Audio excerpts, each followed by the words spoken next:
በሕይወታችሁ ምንም አይነት የሕክምና ማብራሪያ የሌለው የሰውነት ህመም፣ ከባድ ድካም አሊያም የውስጥ መረበሽና ጭንቀት አጋጥሟችኋል?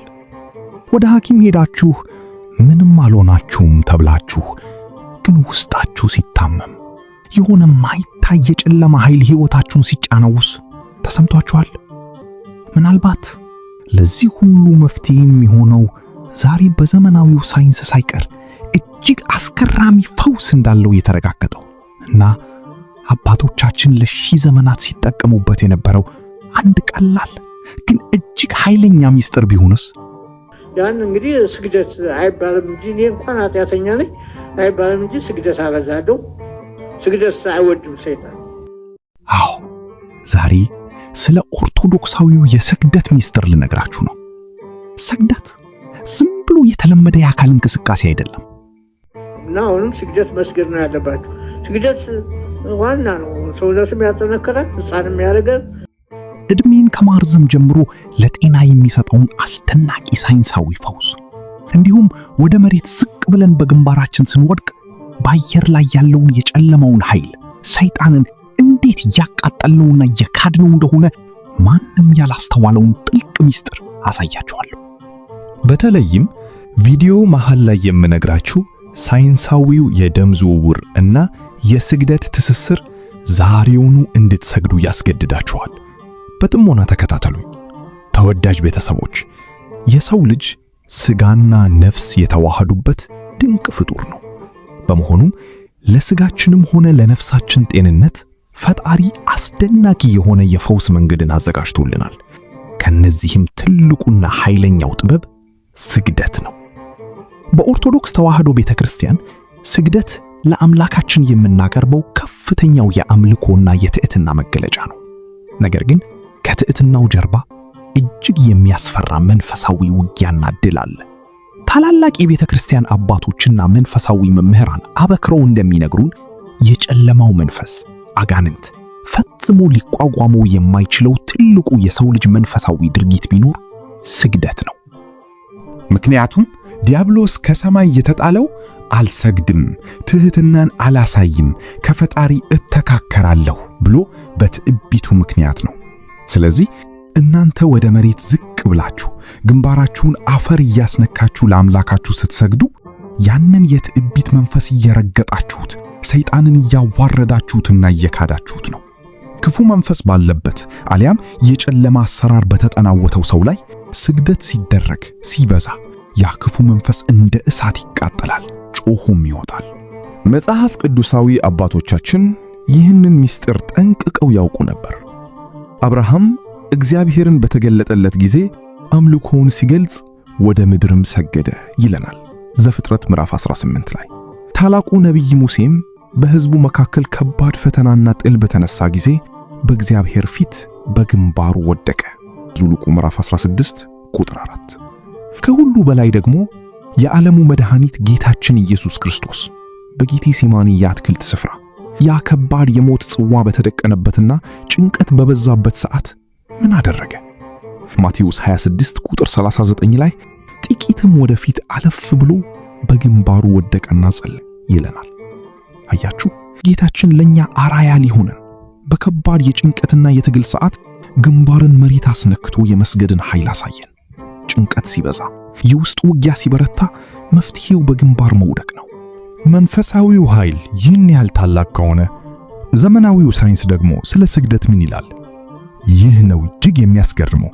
የሕክምናና የሥነ ልቦና ባለሙያዎች ስግደት ፕሮስትሬሽን ለሰውነት ሙሉ ፈውስ ኮምፕሊት ቦዲ ሂሊንግ የሚሰጥ ወደር የሌለውን እንቅስቃሴ መሆኑን አረጋግጠዋል። አንደኛ፣ ስንሰግድ ጭንቅላታችን ከልባችን በታች ዝቅ ይላል። በዚህ ጊዜ በልባችን ውስጥ ያለው ንጹህና ኦክሲጅን የተሞላ ደም በከፍተኛ ፍጥነት ወደ አእምሮአችን ይፈሳል። ይህ ደግሞ ምን ያደርጋል? የሞቱ የአእምሮ ሴሎችን ያድሳል፣ የማስታወስ ችሎታን ይጨምራል። እናም ለድብርት ዲፕሬሽን እና ለጭንቀት አንግዛይቲ መነሻ የሆኑትን በጭንቅላታችን ውስጥ የታመቁትን መጥፎ ሆርሞኖች አጥቦ ያወጣቸዋል። ሁለተኛ፣ ስግደት የጀርባ አጥንትንና መገጣጠሚያዎችን በማፍታታት ዕድሜን ያረዝማል። አብዛኛው የነርቭ ስርዓታችን የሚያልፈው በጀርባ አጥንታችን ውስጥ ነው። ወደ ታች ዝቅ ብለን መሬት ስንስምና መልሰን ስንነሳ ይህ የጀርባ አጥንታችን ይለጠጣል፣ ይፍታታል። ይህም በሰውነታችን ውስጥ የታመቀውን የነርቭ ጭንቀት ቴንሽን ያስወግዳል፣ የጡንቻ ህመምን ይፈውሳል፣ እንዲሁም የምግብ መፈጨት ስርዓትን ያስተካክላል። ለዚህም ነው በገዳማት ውስጥ የሚገኙ አባቶቻችን በቀን በመቶዎች የሚቆጠር ስግደት እየሰገዱ ያለምንም የሕክምና እርዳታ እስከ 100 እና ከዚያም በላይ ዓመት በሙሉ ጤንነት የሚኖሩት። ጣሊያን ሳይመጣ የ25 ዓመት ልጅ ነኝ። አፄ ምኒልክን ያውቋቸዋል በአካል? አሁን ሳራ ልጆቹ ሁላ ሱባኤ እየገባው እየጠየቁኝ። ስግደት ለሰውነት የሚሰጥ ነፃ የተፈጥሮ መድኃኒት ነው። እስኪ ይህንን እውነት በተግባር የሚያሳይ አንድ ልብ የሚነካ እውነተኛ ታሪክ ላካፍላችሁ። አንዲት እናት ነበሩ።